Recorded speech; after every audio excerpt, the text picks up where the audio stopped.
guys. It is indeed a terrific Tuesday, and I'm so happy that you are watching me right now on MX Breaks. If you don't know, my name is Ms. Drew, and I am your hostess with the mostest. This is MX Breaks, where we bring to you entertainment and lifestyle news. Everything you need to know, I'll let you know right here, right now. Now, today, I got a few things for you, okay? We're going to be talking about Morgan Freeman, who lends his voice to Savage Mode 2.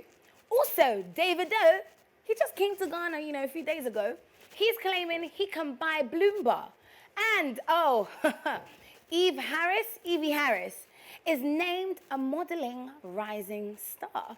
Very interesting indeed, very interesting. Let's start with Davido, all right? We all know Davido was in Ghana over the weekend, but a party weekend quickly went sour as he and his crew were entering Bloom Bar and a fight broke out. Now, the bouncers allowed him to enter.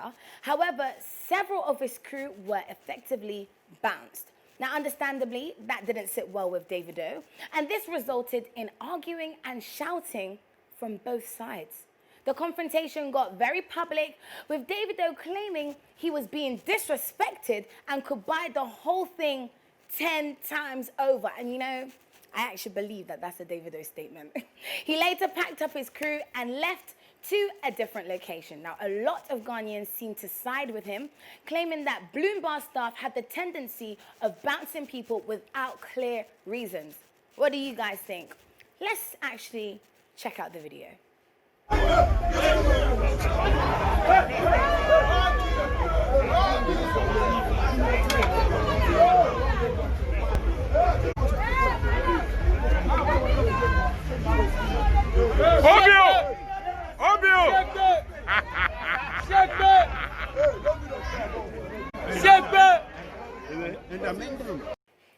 Eesh, I can't believe that, guys. Crazy, but your girl Ms. Drew will keep you informed. Now, let's move on to 21 Savage has Morgan Freeman as his album narrator. I mean, it has been a while since an album has come out with narration, but 21 Savage is here to bring it back with one of the most iconic voices, Morgan Freeman. Now, the album officially dropped over the weekend, titled Savage Mode 2. 21 Savage teamed up with the longtime music producer, Metro Booming, to create and release a 15-track album, including an intro. Now, the album in itself was already highly anticipated. However, in the intro, it's the intro that had people dying, like all of the fans. Seriously, so the collaboration with Freeman may have been a first for Savage, but Freeman has a long list of narration credits to his name. Remember where you heard it here first, okay? I actually really want to know how much 21 Savage even paid Morgan Freeman for that. But it was lit. Now let's move on to the fashion industry. We all know that while Rihanna has been taking a long break from the music industry, she hasn't actually been sitting at home doing nothing. That girl, she be making money. She be entrepreneurial and business-minded. I love her. She's my role model. Now, she has started a makeup brand, Fenty Beauty, and a lingerie brand, Savage Times Fenty, a skincare line, Fenty Skin, and a high fashion brand known simply as Fenty. I really have to sit down with Rihanna and find out, the meaning behind Fenty. Now, Rihanna's stance with her brands have always been diversity and inclusivity. She likes to bring people together, different colors, different shapes, different sizes, and that's why I love her. When she first started her makeup brand in 2017, the beauty industry was surprised by the attention to a large number of skin tones. And that has now been her MO ever since, okay?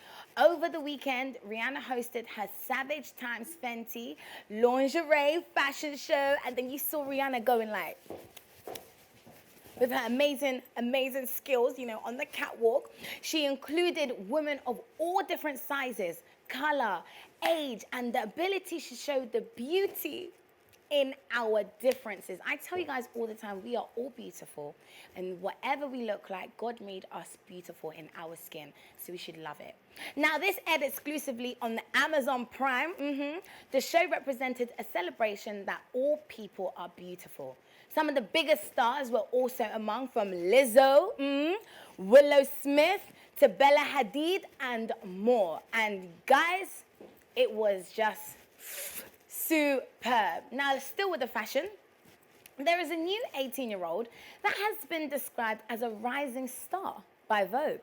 Evie Harris, she didn't just start off her career wanting to be a model, but plans changed. That's always the way, you know. I wanted to be a lollipop lady when I grew up, and then look at me now. Now, Evie made her catwalk debut just around a year ago, where she walked for J.W. Anderson at the London Fashion Week. So it catapulted the young girl straight into international scenes. Evie, who was still in high school, continued to do both. She stated in an interview that she had never considered modeling as a career option, but since the calls started coming in, everything changed. This year, she walked in the Milan Fashion Week for Boss, Etro, and Alberta Ferretti, amongst others. Recently, actually, after finishing high school, she made the choice to postpone university and see where modeling takes her. And trust me, I'm not gonna lie, I'm 100% in doing what makes you happy, doing what you are passionate about. You don't have to go to school if it's not gonna help you. Sorry. Around the world, people are celebrating this time of year in several different ways. In Munich, Germany, they celebrate Oktoberfest. I didn't even know how to say it properly, guys, which involves a lot of beer drinking, giant pretzels, and dancing. I'm here for the pretzels. Initially started off as a several-day-long wedding celebration over 200 years ago, when Bavaria's Crown Prince Ludwig married Princess Therese of Saxony. It has remained a festival ever since. Now, in Ontario, Canada, it's apple picking season. And in Italy, it has its grape harvesting. Both countries make such times a nationwide event, and it's often a tourist attraction as well. Across in Asia, they're celebrating Mid-Autumn Festival with parades and fireworks. And of course, there's Halloween, which is widely celebrated, especially in America. Now, though the pandemic has changed and cancelled a lot of the public celebrations, I just want to know if you have any specific celebrations in October with your family or in your country that you'd like to share. Please do comment below and let us know. Maybe you'll see me joining in with you. Guys, influencing is now a whole career. Like, trust me. Have you ever thought about being an influencer but you aren't sure how or what to do? Well, some of the greatest influencers like David Dobrik, Jackie Aina, and Addison Rae have a few tricks up their sleeve. Take note, get your notebooks ready. Number 1, be creative and try new things that you never know what will happen or what will become popular. Don't be afraid to try. I always say change is good, change is helpful. Number 2, be yourself, the best you that you can be. Again, Ms. Drew always says, no one can do you like you. You are the best person who can do you, okay? Number 3, be consistent. It's easy for people to gravitate to something when they know when it's available. So if you know that you're gonna be able to commit to just once a week, stick to once a week, and trust me, you'll have the multitudes waiting for you. Number 4, you don't always need to fancy equipment to work with. Work with what you've got. Listen, if it's just your mobile phone, do it. If it's just, a handheld GoPro, do it. You don't need to travel and use expensive money to go to all these different places. Work with what you got, and I'm telling you, blessings will start coming your way when people see your work, and they will probably want to invest in it. And number 5, it's all about attention-grabbing caption or thumbnail. I'm still trying to learn that. Something that is going to get people to jump onto what you're doing. I think they call it clickbait. Yeah. Try with something that's going to make people always going to draw to your channel. But for now, guys, that is all I have for you today.